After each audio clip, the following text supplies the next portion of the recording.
इशिका और देवेश की नई नई शादी हुई थी और ये दोनों ही वर्किंग थे। और कुछ दिन घर में बिताने के बाद ये दोनों वापस अपने अपने कामों में लग गए आके। और कुछ दिन तक दोनों साथ में जॉब करते रहे ऑफिस में। सब कुछ अच्छा चल रहा था, लेकिन एकदम से ही इसी बीच देवेश को एक शहर छोड़ के दूसरे शहर में ट्रांसफर दे दिया गया। अब उसके साथ इशिका को भी जाना था और इशिका और देवेश ने डिसाइड किया कि पहले देवेश जाके वहाँ पे कोई फ्लैट देख लेगा, जिससे इशिका भी अपनी कंपनी में तब तक बात कर लेगी, तो ये दोनों एक ही शहर में वापस से जॉब करने लग जाएंगे। ये बात इशिका को ठीक लगी और देवेश नए शहर में चला गया और फटाफट अपना ऑफिस ज्वाइन किया। और साथ ही में उसने जल्दबाजी में एक फ्लैट भी रेंट कर लिया था।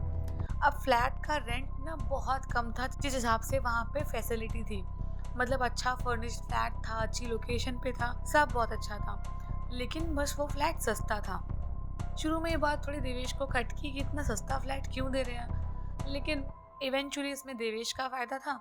तो उसने बस नॉर्मली ब्रोकर से ये बात पूछ के छोड़ दी कि ब्रोकर ने कहा कि अरे जो भी मतलब इसके ओनर है वो दूर रहते हैं, ये वो उन्हें बस कोई चाहिए जो इसका ध्यान रखे अच्छे से, ये वो, तो इसीलिए हम आपको सस्ते में दे रहे हैं। तो देवेश को लगा चलो भाई ठीक है यार, अंधे के हाथ बटेर लग गया, मतलब इतना सस्ता मिल गया, इतना अच्छा रूम था, चलो ठीक है। अब फटाफट फ्लैट की चाबी लेके वो अपनी वाइफ इशिका को लेने चला गया और इशिका का भी वहाँ सब कुछ फाइनल हो गया था ऑफिस से पुराने वाले, और अब वो नए शहर में आने के लिए तैयार थी।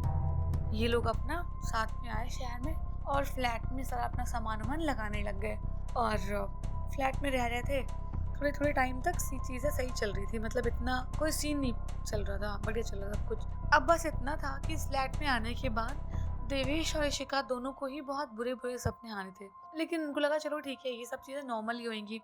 और वैसे भी मतलब वो अपने काम वाम में इतना बिजी थे ना कि इन सब चीज़ों पे इतना ध्यान नहीं दे पाते थे। अब एक रात जब देवेश सो रहा था, सडनली उसकी आँख खुली और आँख खुलते ही उसने मतलब अपनी वाइफ को देखा पास में, तो वो वहाँ पर नहीं थी। वो डर गया कि मतलब ये इतनी रात में कहाँ चली गई। अब फटाफट उठ के इधर उधर ढूंढने लग गया और देखा उसने कहीं उसकी वाइफ नहीं मिली। और जैसे ही रूम में वापस आया, उसकी वाइफ वहीं पे सो रही थी। तो देवेश को लगा क्या पता मतलब वॉशरूम गई होगी और आके वापस लेट गई होगी जब तक मैं टहल रहा था इधर उधर। खैर, अब ये सिलसिला चालू हो गया, मतलब चीज़ें उसको अजीब अजीब महसूस होने लग गई। अब नेक्स्ट टाइम ऐसा हुआ जब देवेश सो रहा था, तो उसको मतलब बहुत तेज प्यास सी लगी, मतलब सोते सोते उसका एकदम गला सूखने लग गया बहुत बुरी तरीके से। तो फटाफट उठ के पानी पीने के लिए जैसे जाने लग गया और गया, पानी पी के रूम में आया तो देखा उसकी वाइफ उसके पास नहीं सोई थी। और उसको ऐसा फील हुआ जैसे कोई पीछे से ऐसे हाथ लाके गर्दन पे रख के बहुत तेज उसकी गर्दन दबा रहा है, बहुत तेज, एकदम सांस रुक जाती है ना जब, वैसे। देवेश एकदम छटपटाने लग गया कि मतलब छोड़ दे, अपने पूरे हाथ की ताकत लगा रहा है, बिल्कुल छूट नहीं रहा था वो हाथ। और जैसे तैसे जब वो हाथ छूटा और देवेश ने मुड़ के देखा, तो पीछे उसकी वाइफ इशिका खड़ी थी।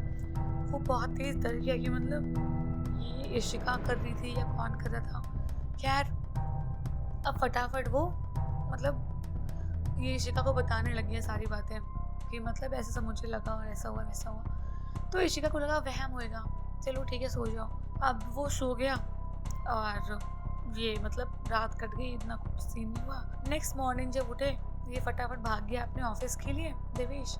अब इशिका घर में थी और घर में जब इशिका अपने ऐसे नॉर्मल डेली वाले काम कर रही थी, तो उसने फटाफट कपड़े लगाए धुलने के लिए। और जब कपड़े लगाए ना, तो वॉशिंग मशीन चला के मतलब वो चली गई और सिर्फ वापस आके देखने लगी कि टाइम कितना बचा है कुछ भी, तो देखती है वॉशिंग मशीन बंद है, उसमें कोई कपड़े नहीं है, मतलब कुछ नहीं है उसमें। तो इशिका को लगा कि अभी तो मैं कपड़े लगा के गई थी यहाँ पे, तो ये कपड़े गायब कैसे हो गए। अच्छा, भाग भाग के वो रूम में गई अपने, ऐसे ही वो देखती है कि सारे गीले कपड़े, मतलब जिसमें पानी भरा हुआ है, सारे कपड़े उसके बेड पे पड़े हुए हैं। एकदम से मतलब उसका दिमाग खराब हो गया कि मतलब ये कैसे हो सकता है। इशिका मतलब उसने अपने हस्बैंड को कॉल किया और बोलने लग गई कि ये सब पता नहीं क्या हो रहा है, कल रात तुमने जो बताया था और अभी ऐसा ऐसा हुआ है। तो उसके हस्बैंड ने बोला कि क्या पता, मतलब चलो जाने दो ठीक है, और हम आके इस बारे में बात करते हैं। तो इशिका ने बोला ठीक है यार, कोई बात नहीं। अब वो वापस अपने काम वाम में लगी रही, लेकिन उसको ना बड़ी क्रीपी फीलिंग आ रही थी उस फ्लैट में हमेशा। बड़ी मतलब ऐसे लग रहा था कोई साथ में उसके, सब जगह साथ, उसको किसी के साथ होने का एहसास हो रहा था। अब जब उसका हस्बैंड रात में आया, काम वाम करके अब खाना पीना खा के इन लोगों ने सोने की प्लानिंग की।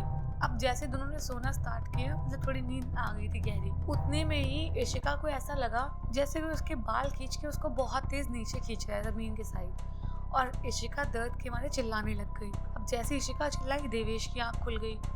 अब देवेश देख रहा है कि मतलब इशिका को कोई बहुत तेज ऐसे खींच रहा है, बट कौन खींच रहा है, क्या हो रहा है, कुछ नहीं दिख रहा। अब देवेश ने कोशिश की लाइट ऑन करने की, सब कुछ ट्राई करा, लेकिन ऐसा लगा था घर का मतलब पावर कट हो गया घर में, मतलब बिल्कुल लाइट नहीं, कुछ नहीं। देवेश बहुत डरा था, मतलब यार हो क्या रहा है, और उसकी वाइफ चिल्लाई जा रही बहुत तेज, मतलब छोड़ने के लिए अपने बाल।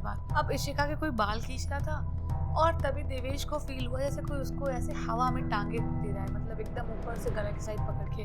अब देवेश ऐसी हवा में पैरों को एकदम वो कर रहा था, जैसे भागता नहीं है कोई, एकदम पैर उसके चटपटाने जैसे हो रहे थे कि वाइफ अलग चिल्ला रही थी। दोनों का बहुत बुरा हाल था, मतलब वो रात वो लोग बहुत डरे थे। एकदम से देवेश को लगा जैसे उसके कान के पास कोई बहुत तेज तेज सांसें ले रहा है, और देवेश की हालत बहुत खराब थी। दोनों समझ गए थे कुछ ना कुछ इस फ्लैट में गड़बड़ है, और वो दोनों इतनी बुरी तरह से डर गए थे ना कि उनको बस था कि बीच रात हो चाहे कुछ भी हो, मैं यहाँ से भाग जाऊं बस कैसे भी, मतलब दोनों के मन में यही थॉट था।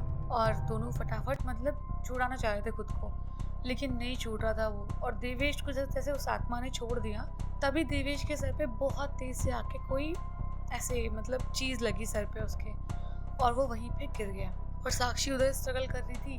अब जैसे तैसे इशिका जो थी वो अपने आप को छुड़ाने में कामयाब हो गई, और फटाफट देवेश को जैसे तैसे खींच के फ्लैट से बाहर ले गई, और दोनों समझ गए थे कि फ्लैट में कुछ ना कुछ गड़बड़ है, और उसके बाद से मतलब इनको उस फ्लैट में नहीं रहना है अब आगे, डिसाइड किया इन लोगों ने। और जैसे तैसे अपनी जान बचा के फ्लैट से बाहर निकले, और डायरेक्ट उस बंदे को कांटेक्ट किया जिसने मतलब उनको ये फ्लैट दिलवाया था।